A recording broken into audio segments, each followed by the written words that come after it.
Hello. आज इस video में हम शेड्यूल 3 ऑफ कंपनीज एक्ट 2013 बताने जा रहा हूँ। ये शेड्यूल 3 हम लोगों को दो फॉर्मेट देती है। इसका पार्ट 1 में है बैलेंस शीट का format, this is format of balance sheet, और पार्ट 2 में है statement of profit and loss का फॉर्मेट। ये जो बैलेंस शीट का फॉर्मेट है, this is vertical format of balance sheet. ये वर्टिकल फॉर्मेट है बैलेंस शीट का, ठीक है। तो इसमें हम लोग हेडिंग इस तरह से लिखते हैं, balance sheet of dash limited, company का नाम लिखेंगे यहाँ डैश लिमिटेड में, और नीचे लिखते हैं financial year ending as at the करके, एज एट जो भी फाइनेंशियल ईयर एंडिंग है। ऐसे यहाँ पर एग्जाम्पल के तौर पर 31 मार्च 2020, 31 मार्च 2020। इसमें इस तरह से कॉलम होता है पर्टिकुलर्स, नेक्स्ट होता है नोट नंबर, ठीक है। ये जो बैलेंस शीट है, बैलेंस शीट के बाद हम लोग को इसका डिटेल्स नोट में दिखाना पड़ता है, और यहाँ हम लोग वो नोट नंबर का मतलब वो नोट का नंबर यहाँ डाल के रख देते हैं। ओके, डिटेल कहाँ दिखाते हैं तो नोट में। ओके, यहाँ ओनली हेड सब हेड में हम लोग दिखाते हैं, और उसका डिटेल मतलब आइटम्स क्या क्या है, उस सब हेड में क्या क्या आइटम है या उस हेड में क्या क्या आइटम है, वो हम लोग कहाँ दिखाएंगे तो नोट में। और कितना नंबर नोट में दिखाएंगे उसका नंबर यहाँ हम लोग डाल देते हैं। ओके, नेक्स्ट है figures of current financial year. पहले हम लोग दिखाते हैं करंट फाइनेंशियल ईयर, मीन्स जिस ईयर का हम लोग बना रहे हैं। जैसे 31 मार्च 2020 का हम लोग यदि बना रहे हैं तो फिगर्स यहाँ दिखाएंगे 31 मार्च 2020 का, ठीक है। 31 मार्च 2020 का फिगर दिखाएंगे, और उसके बगल में और लास्ट कॉलम है हम लोग का figures of previous financial year. Previous मैंने पिछला फाइनेंशियल ईयर का। एक्चुअली ये जो बैलेंस शीट बनाया जाता है ये कॉम्परेटिव तौर पर बनाया जाता है, कॉम्परेटिव प्रीवियस ईयर से कंपेयर करके, ठीक है। 2 ईयर का 2 ईयर्स का इसमें अमाउंट शो करना पड़ता है, फिगर्स शो करना पड़ता है। ओके, तो ये हुआ कॉलम। अब देखिए ये जो बैलेंस शीट है इसमें 2 प्रिंसिपल हेड है, ठीक है। देयर आर 2 प्रिंसिपल हेड्स, ठीक है। इसमें कितना प्रिंसिपल हेड है 2। तो पहला हेड क्या है, पहला हेड है इक्विटी एंड लायबिलिटीज। पहला हेड का नाम क्या है तो equity and liabilities, principal head का प्रिंसिपल हेड। एक्चुअली ये जो प्रिंसिपल हेड है, एक्चुअली दीज आर साइड्स। जब हम लोग horizontal format of balance sheet बनाते थे ना, मतलब सोलो पार्टनरशिप पार्टनरशिप का, एक तरफ दिखाते थे कैपिटल एंड लायबिलिटीज और दूसरा साइड में एसेट्स एंड प्रॉपर्टीज या एसेट्स। तो this is actually vertical format of balance sheet, ठीक है। तो फर्स्ट में हम लोग दिखाते हैं इक्विटी एंड लायबिलिटीज। यहाँ कैपिटल एंड लायबिलिटीज के जगह नाम चेंज होके हो गया है इक्विटी एंड लायबिलिटीज। ओके, और उसके नीचे पहले इक्विटी एंड लायबिलिटीज पूरा दिखा देंगे, उसके नीचे दिखाएंगे एसेट्स। तो इसमें 2 साइड नहीं होता है, this is vertical format of balance sheet. तो पहले होगा equity and liabilities, equity and liabilities में लायबिलिटीज टोटल हम लोग दिखा देंगे, इक्विटी लायबिलिटीज टोटल दिखाने के बाद हम लोग क्या दिखाएंगे, एसेट्स दिखाएंगे, ठीक है। तो इसमें साइड तो नहीं होता है ना, 2 साइड, इसीलिए उसको बोला जा रहा principal head equity and liabilities. अब देखिए ये जो equity and liabilities principal head है, इसको 4 मेजर हेड में बांटा गया है। कितना 4 major head, there are 4 major heads, मैंने इक्विटी एंड लायबिलिटीज को 4, ठीक है, हेड में बांटा गया है, ठीक है। ये जो हेड है इसका फिर सब हेड्स भी है। तो इक्विटी एंड लायबिलिटीज को 4 मेजर हेड में बांटा गया, तो उसका पहला हेड है first major head. The name of first major head is share holders funds. ये share holders funds, share holders funds. तो कंपनी का होता है शेयर होल्डर, कंपनी में शेयर होल्डर होता है, शेयर होल्डर कौन है? तो कंपनी का मालिक ऑनर है। Share holders are the owners of the company. तो शेयर होल्डर्स का फंड्स का डिटेल यहां दिखाया जाता है फर्स्ट मेजर हेड में। और ये जो फर्स्ट मेजर हेड है इसको फिर 3 सब हेड में बांटा गया है। Share holders funds head is सब डिवाइडेड इनटू 3 सब हेड्स। ओके, तो 3 सब हेड्स का नाम क्या क्या है? Number A share capital. Number A क्या है? Share capital. तो नंबर ए है शेयर कैपिटल, ठीक है। तो नंबर ए क्या है? Share capital. नंबर बी क्या है? Reserves and surplus. Number B है रिजर्व्स एंड सरप्लस। और नंबर सी क्या है? नंबर सी है money received against share warrants. तो इस तरह से 3 सब हेड है। A number share capital, B number reserves and surplus और C number money received against share warrants. तो मनी जो रिसीव्ड हुआ शेयर वारंट के अगेंस्ट में वो सी नंबर में दिखाया जाता है। ए नंबर में दिखाया जाता है शेयर कैपिटल से रिलेटेड डिटेल, ठीक है। तो यहाँ डिटेल नहीं दिखाएंगे, नोट में डिटेल दिखाएंगे। यहाँ ओनली शेयर कैपिटल का, ठीक है, एक अमाउंट दिखा देंगे और वो होता है क्या? Subscribed capital to paid up capital, subscribed and paid up, ठीक है। फुल्ली पेड अप और नॉट फुल्ली पेड अप वो दिखाते हैं।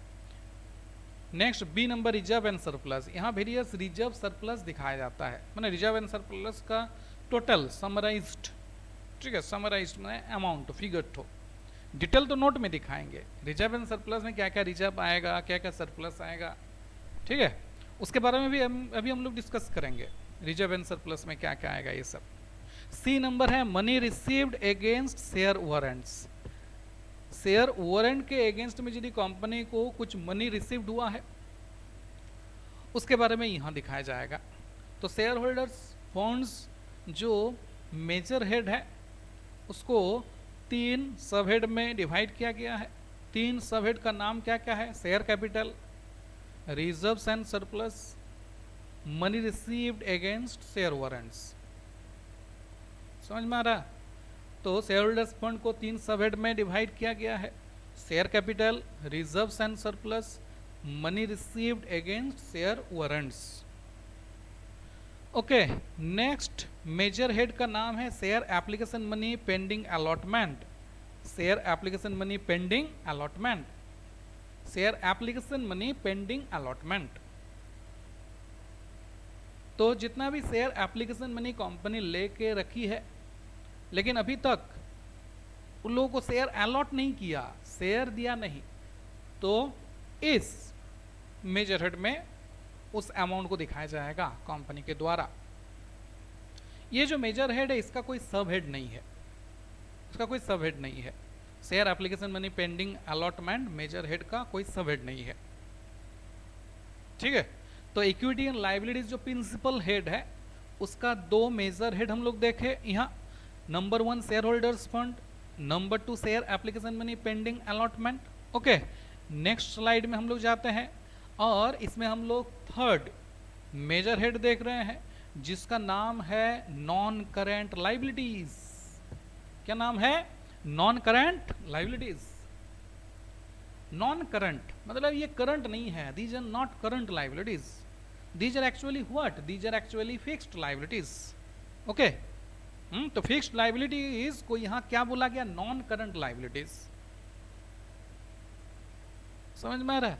ये एक्चुअली ये जितना भी लायबिलिटीज है ये लायबिलिटीज सब 12 मंथ से ज्यादा पीरियड तक कंपनी में रहेगा। 12 मंथ से ज्यादा समय तक कंपनी में रहेगा, मतलब 12 मंथ के अंदर ये सब का पेमेंट नहीं होगा, कंपनी के द्वारा पेमेंट नहीं दिया जाएगा 12 मंथ्स के अंदर, ठीक है। ओनली 12 मंथ्स क्राइटेरिया नहीं है, इसमें ऑपरेटिंग साइकिल का भी एक क्राइटेरिया है। करंट नॉन करंट के पीछे एक ऑपरेटिंग साइकिल का भी एक क्राइटेरिया है। हम लोग सिंपली यदि समझना चाहे तो 12 मंथ्स समझ सकते हैं इसको, ठीक है। सिंपली यदि समझना चाहे हम लोग अभी तो 12 मंथ्स के अंदर पेमेंट नहीं होगा। 12 मंथ्स कब से कहाँ से देखना है? तो यहाँ से, ये जो हम लोग बैलेंस शीट बना रहे, जब भी बना रहे 31 मार्च 2020 को बना रहे, तो यहाँ से 12 मंथ्स देखना है, ठीक है, 12 मंथ्स के अंदर ये सब लाइबिलिटी का पेमेंट नहीं होगा। यदि 12 मंथ्स के अंदर ये 31 मार्च 2020 को बना रहे बैलेंस शीट, यहाँ से 12 मंथ्स के अंदर यदि कंपनी लाइबिलिटी का पेमेंट दे दे तब वो नॉन करंट नहीं होगा। Then those liabilities will be known as what, current liabilities. तब वो सब लाइबिलिटी को हम लोग क्या बोलेंगे, करंट लाइबिलिटीज बोलेंगे। यहाँ चल आ जाएगा 4 नंबर मेजर हेड में।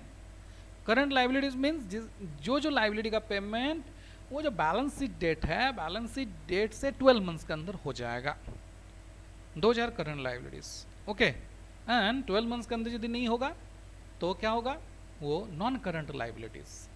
ये जो non current liabilities major head है उसको फिर 4 सब हेड में डिवाइड किया गया है। कितना सब हेड में, 4। क्या है पहला head, A number long term borrowings, long term borrowings, okay. B number है deferred tax liabilities, B number क्या है, deferred tax liabilities, B number क्या है, deferred tax liabilities. C number क्या है, other long term liabilities, C number क्या है, other long term liabilities. ठीक है, इस तरह से 4-5 बार बोलना होगा। बोलने से ही ऑटोमेटिक ये सब मोटामोटी मेमोरी में आ जाएगा और समझना भी होगा। नेक्स्ट और D number last non current liabilities का लॉन्ग टर्म प्रोविजंस। ठीक है, तो लॉन्ग टर्म बोरोइंग्स, बोरोइंग्स मतलब होता है लोन लेना। यदि कंपनी लोन ली है वेरियस इंस्टीट्यूशन से, बैंक से, और लॉन्ग टर्म के लिए है, मीन्स 12 मंथ्स के अंदर इसका पेमेंट नहीं होने वाला है, तो फिर यहाँ कंपनी को दिखाना होगा लॉन्ग टर्म बोरोइंग्स हेड में, non current liabilities major head का long term borrowing sub head में। ओके, नेक्स्ट है deferred tax liabilities. Deferred tax liabilities क्या होता है, तो टैक्स को यदि कंपनी डेफर किया है, कंपनी क्या किया, डेफर किया, ये एक्चुअली इनकम टैक्स का अनुसार निकाला जाता है। इनकम टैक्स में आ रहा है दूसरा कुछ टैक्स, और कंपनी का बुक्स के अनुसार आ रहा दूसरा कुछ टैक्स। तो कंपनी को एक लायबिलिटी क्रिएट करना पड़ता है, यदि लायबिलिटी बन रहा तो एक लायबिलिटी क्रिएट करना पड़ता है जिसका नाम है डेफर्ड टैक्स लायबिलिटीज। इससे रिलेटेड अकाउंटिंग स्टैंडर्ड भी है। ओके, वो अकाउंटिंग स्टैंडर्ड यदि हम लोग स्टडी करेंगे तो इसके बारे में डिटेल हम लोग जान सकेंगे। डेफर्ड टैक्स लायबिलिटी माने टैक्स लायबिलिटी को डेफर कर देना, मतलब इन फ्यूचर पेमेंट देना। इन फ्यूचर टैक्स का पेमेंट देना होगा कंपनी को तो वो लायबिलिटी बनेगा। यदि इन फ्यूचर टैक्स का पेमेंट नहीं देना है या कम देना है तो फिर वो एसेट भी बनेगा। अभी हम लोग एसेट जो प्रिंसिपल हेड देखेंगे ना, उसमें भी ये मिलेगा डेफर्ड टैक्स एसेट्स बोल के। ओके, यहाँ क्या लायबिलिटी माने इन फ्यूचर यदि देना है कंपनी को एक्स्ट्रा टैक्स का पेमेंट, अभी कम देना पड़ रहा तो इन फ्यूचर हो सकता है ज़्यादा देना पड़े, तो company deferred tax liability create करके ठीक है रख देगी। इसका डिटेल स्टडी क्लास 12 का बच्चा लोग को नहीं करना है, बीकॉम में भी नहीं है अकाउंटिंग स्टैंडर्ड, ये अकाउंटिंग स्टैंडर्ड। इसका डिटेल स्टडी हम लोग यदि और हायर स्टडी करेंगे, CA, CMA, CS ये सब कोर्स करेंगे तो वहाँ आएगा इसका अकाउंटिंग स्टैंडर्ड। जिसके बारे में डिटेल हम लोग को सीखने के लिए अकाउंटिंग स्टैंडर्ड सीखना होगा। ओके, तो क्लास 12 का बच्चा लोग का ये नहीं है डेफर्ड टैक्स लायबिलिटीज का डिटेल नहीं है, ऐसी सिर्फ थोड़ा बहुत नॉलेज रहना चाहिए। सी नंबर है अदर लॉन्ग टर्म लायबिलिटीज। ये other long term liabilities means ये A, B और D इसको छोड़ करके यदि और कोई एक्स्ट्रा लॉन्ग टर्म लायबिलिटी है कंपनी का तो उसको दिखाया जाएगा अदर लॉन्ग टर्म लायबिलिटीज में। A, B और D को छोड़ के। D नंबर में क्या है, long term provisions.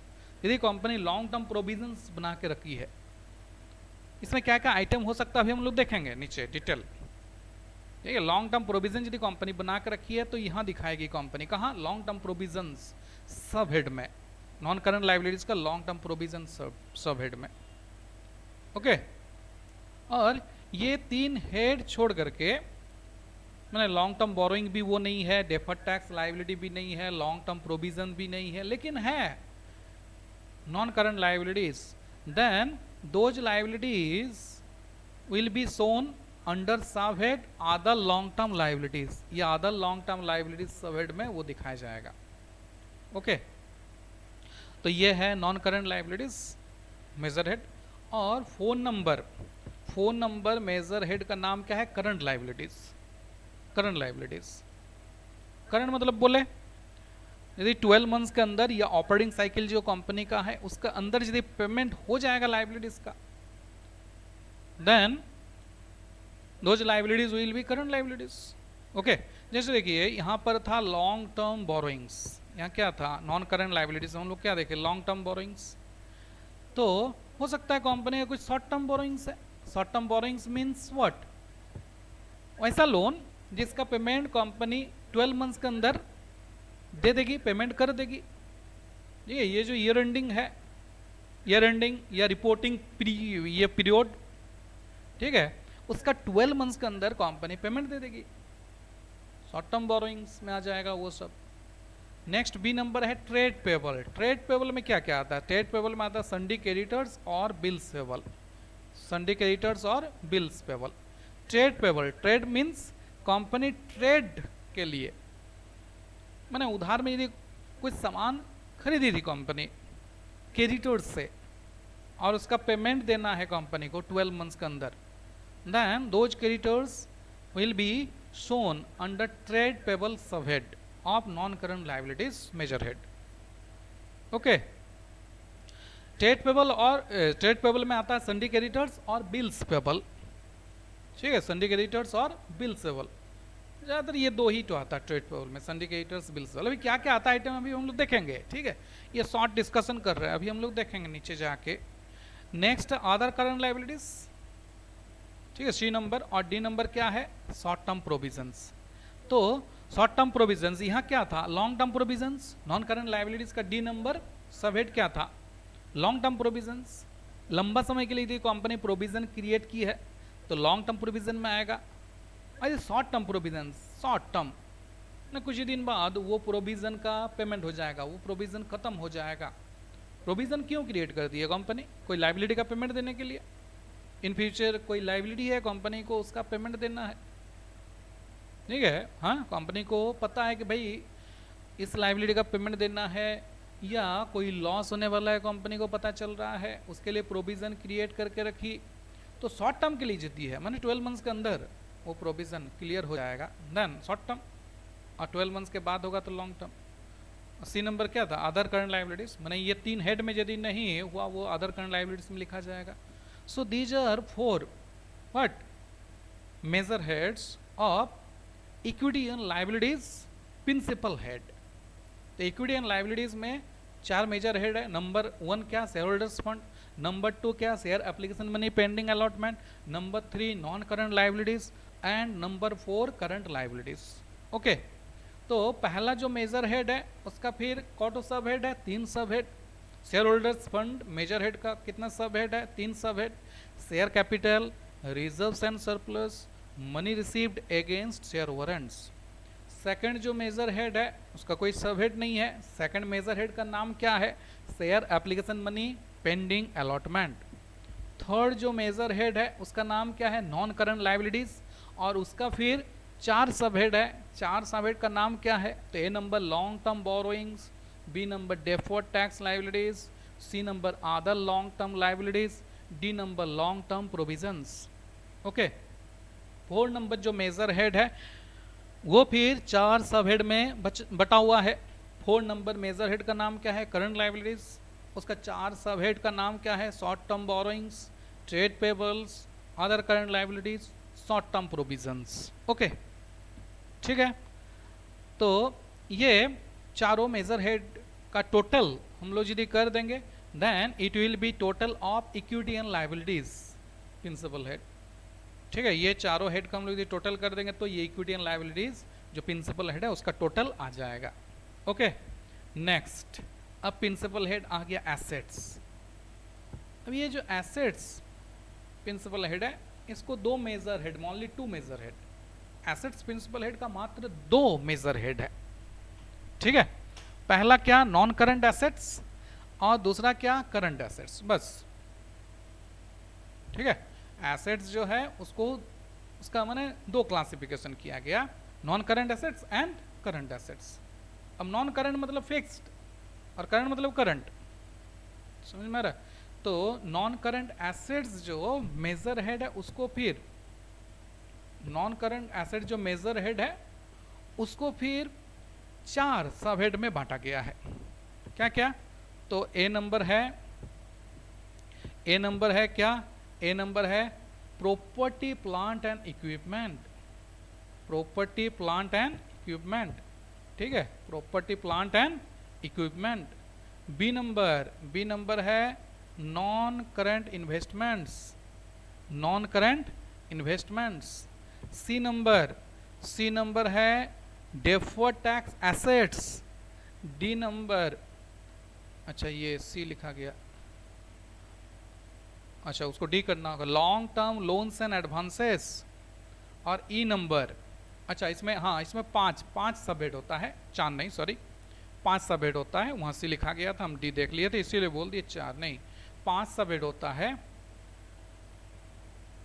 A number property plant and equipment, B number non current investments, C number deferred tax assets, D number long term loans and advances, और E number are the non current assets. Okay, जिसको correct कर देना होगा, ये D हो जाएगा और वो ई हो जाएगा, ये डी हो जाएगा, this is D actually and this is E, ठीक है। तो प्रॉपर्टी प्लांट एंड इक्विपमेंट, इसको पहले फिक्स एसेट्स बोला जाता था, लेकिन अकाउंटिंग स्टैंडर्ड 10 में अमेंडमेंट होने के बाद, चेंज होने के बाद इसका नाम प्रॉपर्टी प्लांट एंड इक्विपमेंट कर दिया गया। आजकल फिक्स एसेट्स नहीं कहा जाता है, फिक्स एसेट को प्रॉपर्टी प्लांट एंड इक्विपमेंट बोला जाता है। तो यहाँ पर भी प्रॉपर्टी प्लांट एंड इक्विपमेंट, ठीक है, property PPE, property plant and equipment. अब ये जो फिक्स एसेट है, प्रॉपर्टी प्लांट एंड इक्विपमेंट है, उसका फिर 4 कैटेगरी बना दिया गया, ठीक है। माने ये जो प्रॉपर्टी प्लांट एंड इक्विपमेंट सब हेड है उसको फिर 4 भाग में बांटा गया, tangible, intangible, capital work in progress and intangible assets under development, ठीक है। टेंजिबल मतलब, टेंजिबल मीन्स क्या होता है? तो जो फिक्स एसेट को हम लोग देख सकते हैं, छू सकते हैं, जो सचमुच का होता है, उसको कहते हैं टेंजिबल। इंटेंजिबल मीन्स ऐसा फिक्स एसेट्स, ठीक है, जो रियल तो है लेकिन दिखाई नहीं देता हम लोगों को, हम लोग छू नहीं सकते हैं, उसका वैल्यू है। इंटेंजिबल एसेट्स का भी वैल्यू होता है लेकिन वो हम लोग देख नहीं सकते हैं, छू नहीं सकते हैं। टेंजिबल फिक्स एसेट्स में क्या क्या आ जाता है? टेंजिबल एसेट्स में आ जाता है क्या क्या? जितना भी फिक्स एसेट हम लोग को दिखाई देता है, हम लोग देख सकते हैं, छू सकते हैं। Plant and machinery, land and building, furniture and fittings, motor car, motor van, computer, ठीक है, these are tangible assets. Intangible asset में आ जाता है goodwill, patent, trademark, copyright, okay, software, license, these are all intangible assets actually, okay। capital work in progress, देखिए capital work in progress means what? work in progress माने जो काम अभी चल रहा है। capital work in progress मतलब tangible fixed assets बनने का काम यदि अभी चल रहा है, वर्क प्रोग्रेस में है। कौन एसेट का? tangible fixed asset का, मतलब प्लांट मान लीजिए अभी बन रहा है, या बिल्डिंग बन रहा है, बिल्डिंग अभी बन रहा है, काम अभी जारी है, बना नहीं, फुल यदि बन जाता तो वो टेंजिबल पीपी हो जाता, टेंजिबल फिक्स एसेट। अभी वो बना नहीं, कंप्लीट नहीं हुआ, बन रहा है, तो हम लोग कहाँ लिखेंगे उसको? बात समझ में आ रहा? उसको लिखा जाएगा कैपिटल वर्क इन प्रोग्रेस के अंडर में, ओके।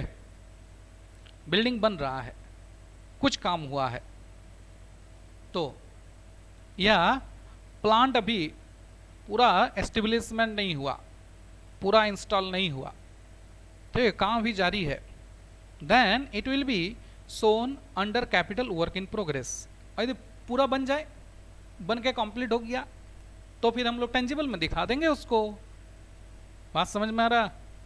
उसी तरह intangible assets under development, intangible assets भी हो सकता है बन रहा है, कंपनी किसी को सॉफ्टवेयर बनाने के लिए दी है। बात समझ में आ रहा? कोई सॉफ्टवेयर कंपनी को, कंपनी अपना कंपनी का, ठीक है, सॉफ्टवेयर बनाने के लिए दी है। अब सॉफ्टवेयर एक दिन में डेवलपमेंट नहीं होता है, वो बनने में टाइम लगता है। कंपनी उसको कुछ पैसा दिया है, उस कंपनी को, जिस कंपनी को सॉफ्टवेयर बनाने के लिए दिया गया, उस कंपनी को कुछ पैसा दिया है, ठीक है। अभी सॉफ्टवेयर पूरा बना नहीं, अभी बन रहा है, काम अभी चल रहा है। तो इंटेंजिबल एसेट भी बनने में टाइम लगता है। उसमें जितना भी अभी तक कंपनी इन्वेस्ट की है, अभी तक जितना भी पैसा उसमें लगाई है, उसको कहाँ शो किया जाएगा? Intangible assets under development. माने इंटेंजिबल एसेट्स अभी डेवलप हो रहा है, बन रहा है। बात समझ में आ रहा? तो पीपीई को 4 भाग में बांटा गया, tangible, intangible, capital work in progress, intangible assets under development. बात समझ में आ रहा?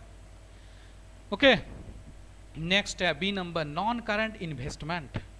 यदि कंपनी का कुछ नॉन करंट इन्वेस्टमेंट है, मतलब कंपनी इन्वेस्ट करके रखी है, पैसा लगा के रखी है, कहाँ लगाई है? तो दूसरा कोई कंपनी का शेयर में, डिवेंचर में, सिक्योरिटीज में, म्यूचुअल फंड में। नॉन करंट मीन समझ में 12 मंथ से ज़्यादा होना चाहिए, या ऑपरेटिंग जो पीरियड है, ऑपरेटिंग साइकिल है, उससे ज़्यादा होना चाहिए, उससे ज़्यादा पीरियड तक वो, ठीक है, लगा हुआ रहना चाहिए, उसके बाद वो मिलेगा। Then it will be non current investment. C number में है डेफर्ड टैक्स एसेट्स। अभी हम लोग देखे थे उधर, कहाँ? Equity and liabilities principal head में, ओके, यहाँ नॉन करंट लायबिलिटीज में बी नंबर में डेफर्ड टैक्स लायबिलिटीज था, तो यहाँ आ गया deferred tax assets, deferred tax assets. बस समझ में आ रहा? कंपनी को इन फ्यूचर कुछ टैक्स का बेनिफिट मिलने वाला है, then it will be deferred tax assets. और कंपनी को इन फ्यूचर कुछ टैक्स का पेमेंट देना पड़ेगा, then it will be deferred tax liabilities. समझ में आ रहा? D number, long term loans and advances. Long term loans and advances, यदि लंबा समय के लिए लोन्स और एडवांसेस यदि कंपनी दी है, मैंने कंपनी किसी को लोन दी है, लोन लिया नहीं, यदि कंपनी लोन ली है, लोन लिए तो यहाँ दिखाया जाएगा लॉन्ग टर्म बोरोइंग्स में या शॉर्ट टर्म बोरोइंग्स, कुछ भी हो सकता है। लेकिन यदि कंपनी लिया नहीं, कंपनी ली नहीं है, कंपनी किसी को दिया है लोन या advances, then it will be shown, और वो लॉन्ग टर्म के लिए है, तब यहाँ long term loans and advances में दिखाया जाएगा। बात समझ में आ रहा? मतलब वो loans and advances payment company को 12 मंथ्स के अंदर मिलने वाला नहीं है, ठीक है। और लास्ट में है ई नंबर, आधा नॉन करंट एसेट्स। ये सब छोड़ के जितना भी हम लोग मेजर हेड देखे, वो सब छोड़ के यदि और भी कुछ नॉन करंट एसेट है कंपनी का, then those assets, those non current assets will be shown under sub head other non current assets. समझ में आ रहा है?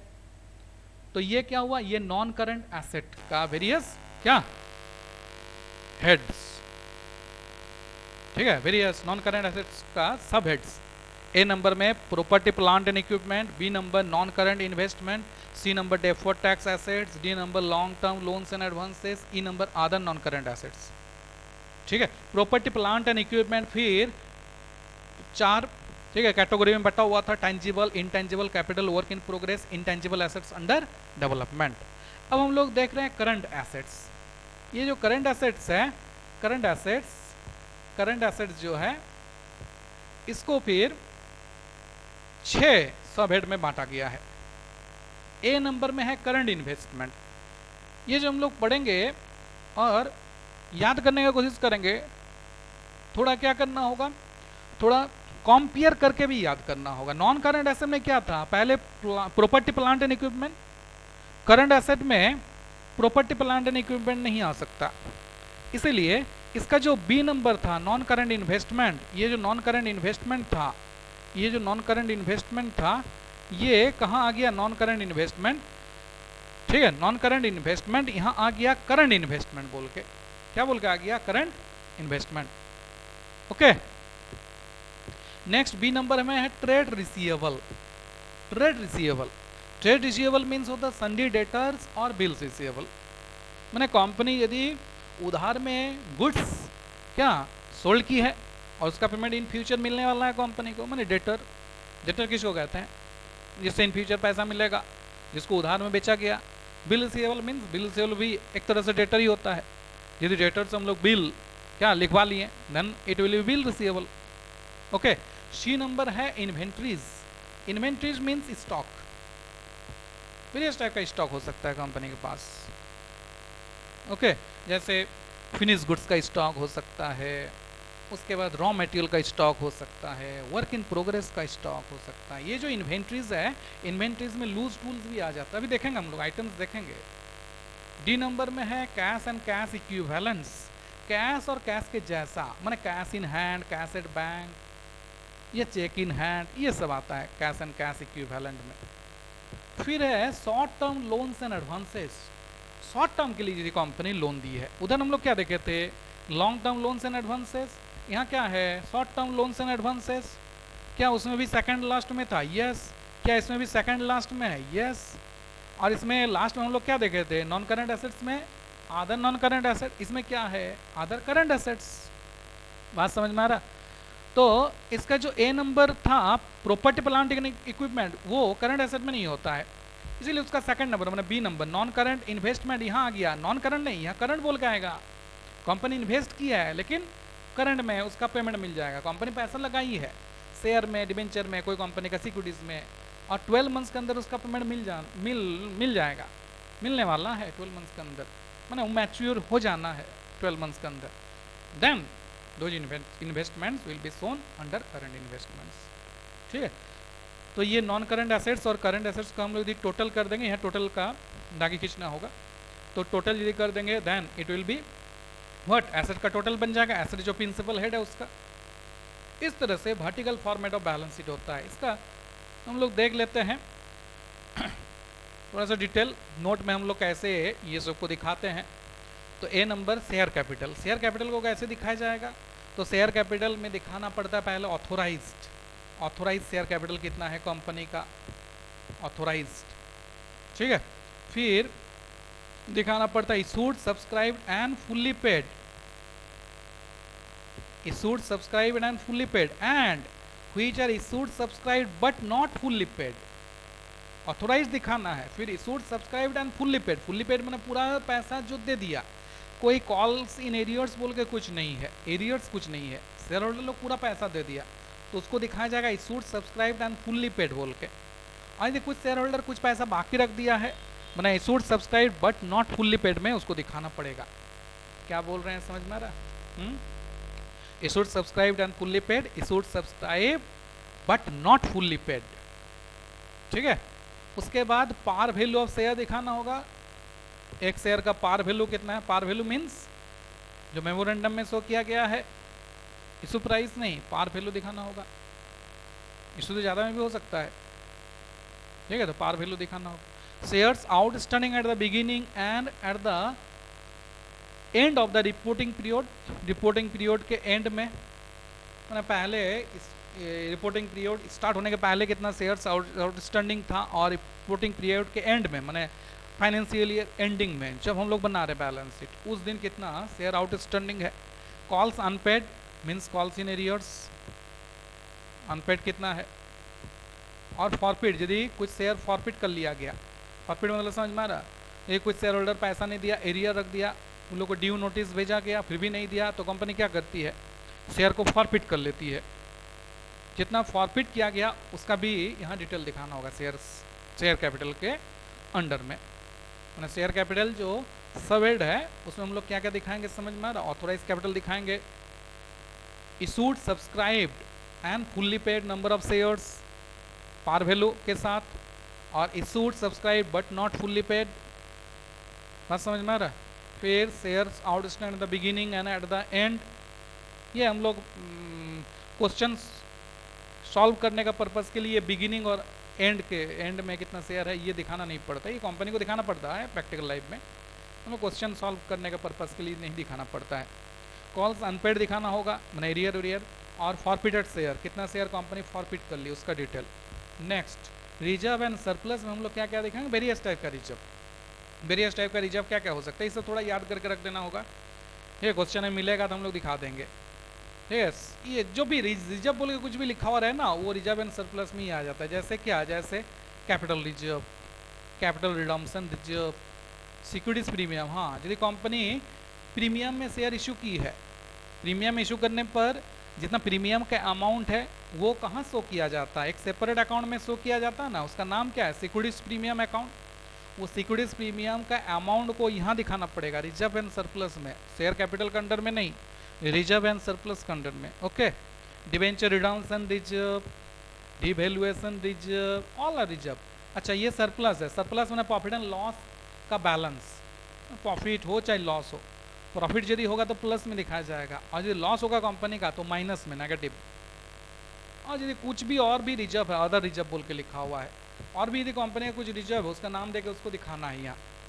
ओके, नेक्स्ट है long term borrowing. Long term के लिए यदि कंपनी लोन ली है, ओनली लोन नहीं होता, देखिए आजकल ये भी होता है ना, क्या, जैसे डिबेंचर इशू करना, बॉन्ड्स इशू करना, डिबेंचर इशू करना, बॉन्ड या डिबेंचर इशू करके लोन लेना, टर्म लोन लेना। Okay, term loan, term loan मतलब फिक्स्ड लोन, एक तरह से फिक्स पीरियड का loan. Deferred payment liability, deferred tax नहीं लिखा हुआ, या डेफर्ड पेमेंट मैंने इन फ्यूचर कंपनी को कुछ पेमेंट देना है, मैंने कुछ लिया होगा, लोन नहीं होगा, लोन टाइप का ही होगा कुछ।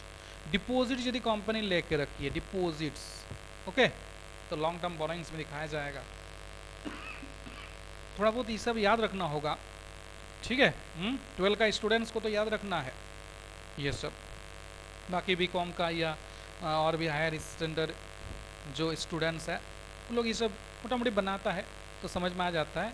12 का स्टूडेंट्स को ये सब थोड़ा बहुत याद करना होगा, ये पॉइंट से फेमिलियर होने के लिए थोड़ा याद करना होगा। ओके, आइटम सबसे फेमिलियर होने के लिए। Long term matures of finance lease, यदि कंपनी कुछ लीज ली है, फाइनेंस लीज लॉन्ग टर्म में मैच्योर होगा तो वो भी दिखाया जाएगा यहाँ। Long loans and advances from related parties, related parties यदि कंपनी कोई लोन्स एडवांसेस ली है तो यहाँ दिखाना होगा, ली है यदि। Other loans and advances, other last में सबका रहता है, अदर, अदर मैंने लोन्स एंड एडवांसेस है, मैंने लॉन्ग टर्म बोरोइंग से है, बोरोइंग है, लोन है, ठीक है, तो लास्ट में दिखाया जाएगा। Next long term provision, long term provision में ज़्यादातर यही आता है एम्प्लॉय बेनिफिट प्रोविजन, मतलब ग्रेचुइटी, प्रोविडेंट फंड, ये ठीक है, उससे रिलेटेड। ग्रेचुइटी एम्प्लॉय लोग को देना पड़ता है, कब देना पड़ता है, प्रोविडेंट फंड देना पड़ता है, कब देना पड़ता है, ज़्यादातर कब, रिटायरमेंट के समय। एम्प्लॉय मतलब कर्मचारी, कर्मचारी लोग को देना पड़ेगा कंपनी को, तो कंपनी अभी से उसका प्रोविजन बना के रखेगी, क्यों, इन फ्यूचर जब एम्प्लॉय रिटायर्ड होगा ना तो बहुत ज़्यादा पैसा देना पड़ता है, अभी से कंपनी उसका प्रोविजन बना के रखती है, मतलब उतना पैसा कंपनी यहाँ रख देगा, ठीक है। Next short term borrowing, short term borrowings, short term के लिए यदि लोन लिया है, शॉर्ट टर्म मीन समझ में आया ना, शॉर्ट टर्म मतलब क्या, 12 मंथ्स के अंदर उसका पेमेंट हो जाएगा, ऑपरेटिंग साइकिल पीरियड के अंदर उसका पेमेंट हो जाएगा। देन शॉर्ट टर्म जो हम लोग अभी देखे थे, कहाँ, यहाँ ये लॉन्ग टर्म बोरोइंग्स में, वही शॉर्ट टर्म हो सकता है यदि 12 मंथ्स के अंदर हो जाएगा। Okay, next other current liability, other current liabilities में क्या क्या आता है, interest accrued but not due on borrowing, interest accrue हो गया लेकिन ड्यू नहीं हुआ अभी तक। एक्रू और ड्यू में थोड़ा अंतर है। एक्रू मीन्स क्या, ईयर एंडिंग के समय, ईयर एंडिंग जिस दिन हो रहा है, ईयर एंडिंग कब, 31 मार्च को ईयर एंडिंग हो रहा, ठीक है, उस दिन तक कुछ इंटरेस्ट बन गया है, अभी ड्यू नहीं हुआ। ड्यू डेट कब है, हो सकता है जून को है, 30 जून को, मैंने 30 जून को कंपनी को इंटरेस्ट का पेमेंट करना है, ड्यू उस दिन होगा, ठीक है। एक बार कब हुआ है, एक बार हुआ है जनवरी को या 31 दिसंबर को, 31 दिसंबर को, एक बार होगा 30 जून को ड्यू, ठीक है, मैंने 6 मंथ्स के बाद ड्यू होता है। तो ईयर एंडिंग कब हो रहा, 31 मार्च को, ये जो 3 मंथ्स का एक्रू हो गया तो ड्यू नहीं हुआ, ड्यू कब होगा, जून को जाके, इसके पहले कब हुआ था, 31 दिसंबर को। ये 3 मंथ्स का इंटरेस्ट को कंपनी कहाँ दिखाएगी, तो अदर करंट लायबिलिटीज में। Interest income received in advance, next लिखा हुआ है इनकम रिसीव्ड इन एडवांस, यदि कंपनी को इनकम कुछ एडवांस में मिल गया तो। अनपेड डिविडेंड, यदि कंपनी कुछ डिविडेंड का पेमेंट नहीं दिया, डिविडेंड किसको दिया था, शेयर होल्डर को, अनपेड मतलब पेमेंट नहीं हुआ, तो फिर यहाँ दिखाना होगा application money receive for allotment of securities and due for refund and interest accrued there on. Application ने रिसीव्ड हो गया अलॉटमेंट के लिए और वो ना पेमेंट वो ना रिटर्न कर देगी कंपनी, रिटर्न कर देगी, मैंने उन लोग को शेयर नहीं देगा। एप्लीकेशन मनी लिया तो था, लेकर के शेयर इशू कर देना चाहिए, शेयर अलॉट कर देना चाहिए, लेकिन कंपनी शेयर इशू नहीं की। अब उसको रिटर्न करना है तो रिटर्न करेगी इन फ्यूचर, तो उसको कहाँ दिखा के रखेगी कंपनी? अदर करंट लायबिलिटीज में। क्लास 12 का बच्चा लोग के लिए ये सब नहीं रहता है, ठीक है। अदर करंट लायबिलिटीज कुछ हो सकता है। नेक्स्ट है टेंजिबल एसेट। अब टेंजिबल एसेट वही सब जो अभी बोले, land, building, plant, equipment, furniture, vehicle, other office equipment, ठीक है, ऑफिस का कंप्यूटर, प्रिंटर, ये सब आ जाएगा ऑफिस में जो जो इक्विपमेंट रहता है। इनटेंजिबल एसेट में बोले goodwill, brand, trademark, computer software, mining rights, publishing titles, copyright, patent, license, ठीक है, ये सब। नेक्स्ट है non current investment. Investment non current में लॉन्ग टर्म वाला, ठीक है, लंबा समय के लिए जो इन्वेस्ट किया गया, प्रॉपर्टी में किया गया, इक्विटी में किया गया, प्रेफरेंस में किया गया, डिवेंचर में किया गया, कहीं भी यदि कंपनी पैसा लगा के रखे, इन्वेस्ट करके रखी है लॉन्ग टर्म के लिए, नॉन करंट इन्वेस्ट में आएगा। Long term loans and advance, यदि कंपनी एडवांस दी है, कैपिटल एडवांस दी है, सिक्योरिटी डिपॉजिट दी है, सिक्योरिटी डिपॉजिट सब देना पड़ता है ना वेरियस, ठीक है, सामान वामान लेने के समय सिक्योरिटी डिपॉजिट, जैसे कंपनी बिल्डिंग ली है भाड़ा में तो कुछ सिक्योरिटी डिपॉजिट रखना पड़ा, ठीक है। अब वो पेमेंट कब मिलेगा? जब कंपनी ऑफिस छोड़ेगी तब, बस समझ में। तो वो सिक्योरिटी डिपॉजिट कंपनी कहाँ दिखा कर रहेगी? Long term loans and advances में। तो ये सब होता है, इसको सिक्योर्ड, अनसिक्योर्ड इस तरह से क्लासीफाई भी किया जाता है, ठीक है। करंट इन्वेस्टमेंट और लॉन्ग टर्म इन्वेस्टमेंट जो हम लोग देखें, नॉन करंट इन्वेस्टमेंट, ये करंट इन्वेस्टमेंट है ना, करंट में उसका पेमेंट मिल जाएगा कंपनी को। नेक्स्ट है इन्वेंट्रीज। इन्वेंट्रीज में क्या कहा जाता है? सब स्टॉक, रॉ मटेरियल का, वर्क इन प्रोग्रेस का, स्टोर्स एंड स्पेयर्स, हाँ यहाँ आता है, फिनिश गुड्स का, लूज टूल्स का, stock in trade, goods in transit, यदि गुड्स अभी रास्ता में है, कंपनी गुड्स खरीद ली है लेकिन अभी तक नहीं मिला कंपनी को, रोड में है, रास्ता में है, आ रहा है, तो गुड्स इन ट्रांजिट यहीं दिखा जाएगा इन्वेंट्रीज में। कैश एंड कैश इक्विवेलेंट में क्या आ जाता है? बैलेंस विद बैंक, ठीक है, कैश इन हैंड तो आएगा ही, चेक, ड्राफ्ट, ये सब। Okay, so this is schedule 3 balance sheet of company part 1 हम लोग सीखे। Okay, thank you.